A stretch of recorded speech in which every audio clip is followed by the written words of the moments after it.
ইবনে জিয়াদের দরবারের মধ্যে ইমাম হুসাইন রাদিয়াল্লাহু তাআলা আনহু কাটা মস্তক মুবারক, পবিত্র মাথা মুবারকটা একটা তালির উপর করে রাখা হয়েছে।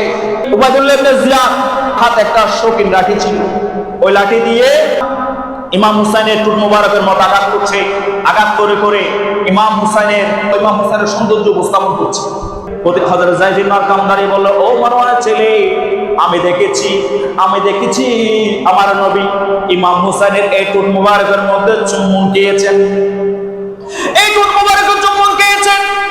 এই ইমাম হুসাইনের অবয়ব আমার রাসূলের মতো সুন্দর, ইমাম হুসাইনের মতো অদ্বিতীয় পুরুষ বর্তমান আর কেউ বেঁচে নাই। আমার নবীর পরে সবচেয়ে সুন্দর পুরুষ হচ্ছে ইমাম হুসাইন রাদিয়াল্লাহু তাআলা আনহু।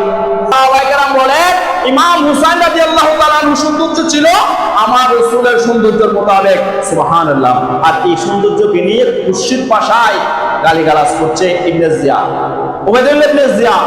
আর এই সৌন্দর্য যে টুটের মধ্যে রাসূল চুম্বন খেয়েছেন, এই টুটের উপর মৃদু আঘাত করছে। হযরত যায়েদ ইবনে আরকাম রাদিয়াল্লাহু তাআলা যখন দাঁড়িয়ে প্রতিবাদ করছে, চোখের পানি ছেড়ে দিয়েছে, অজরে বিলাপ করে কান্না করছে। উবাইদুল্লাহ ইবনে জিয়াদ বিয়াদবি করে হযরত যায়েদ ইবনে আরকামের সঙ্গে কথা বলছে, এই যায়েদ ইবনে আরকাম, তুমি যদি বৃদ্ধ না হতা, তোমাকে এই মুহূর্তে আমি কতল করে ফেলতাম। জোরে বলেন না নাউজুবিল্লাহ।